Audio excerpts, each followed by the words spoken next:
Bonjour à toutes et tous.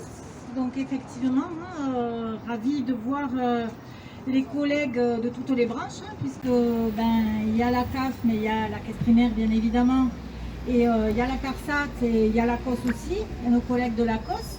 Donc voilà, les 4 branches de la Sécu sont représentées et on a bien besoin d'être mobilisés effectivement. Je ne vais pas non plus répéter, mais bon, on est mobilisés quand même depuis le 19 octobre 2021. Et ça nous semblait important, ce rendez-vous nous semblait important après justement le rendez-vous qu'il y avait eu le 23 mai, où donc ils devaient être reçus mais ils n'ont pas été reçus. Et donc ça semblait important avant l'été d'avoir ce rendez-vous.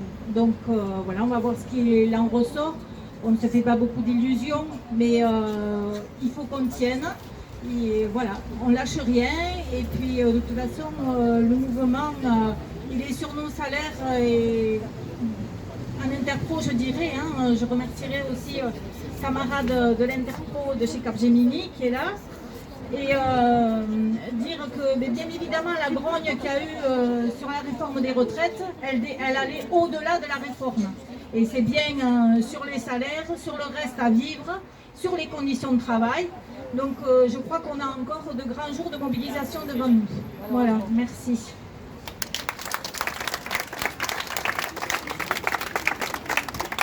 Très intéressant et très important. C'est sur on n'y pense pas assez. C'est effectivement dans les revendications qui seront portées aujourd'hui, c'est effectivement abonder le budget concernant les complémentaires, la complémentaire, et le changement, passer d'essayer de, au lieu du 50-50, essayer de négocier le 60-40. Voilà. Il va y avoir, enfin, a été décidé et va être mis en place incessamment sous peu, je crois que c'est sur le bulletin de salaire du mois de juin, le net social, pardon. Le net social qui va effectivement aussi entraîner pour les salariés une autre façon de travailler également, sans parler de la réforme qui, certes, est pour le coup juste sur la déconjugalisation de la hache, mais qui sera de la même façon liquidée, on va dire ça comme ça, via la BRM. Donc on peut s'attendre à malheureusement des dysfonctionnements qu'on n'espère pas bien entendu, mais on voit dans notre système informatique, je crois que c'est la CARSAT qui parlait de l'heure, le nôtre est quand même pas mal non plus, très ancien, plus du tout dimensionné pour nos missions. On a beau essayer d'avoir mis des briques, des modules, d'avoir empilé des différents correctifs, aujourd'hui c'est notre plus grand ennemi, notre système informatique. Ça, on pourrait aussi en parler pendant des heures. Je pense que dans toutes les branches c'est pareil. On paye aussi à un moment l'externalisation qu'il y a eu de la recherche et développement et de tout ce qui était l'architecture informatique.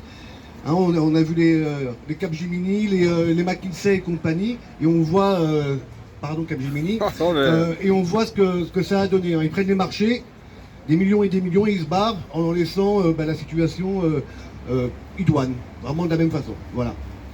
Au niveau du préavis de grève, il y a donc les différentes modalités selon les organismes.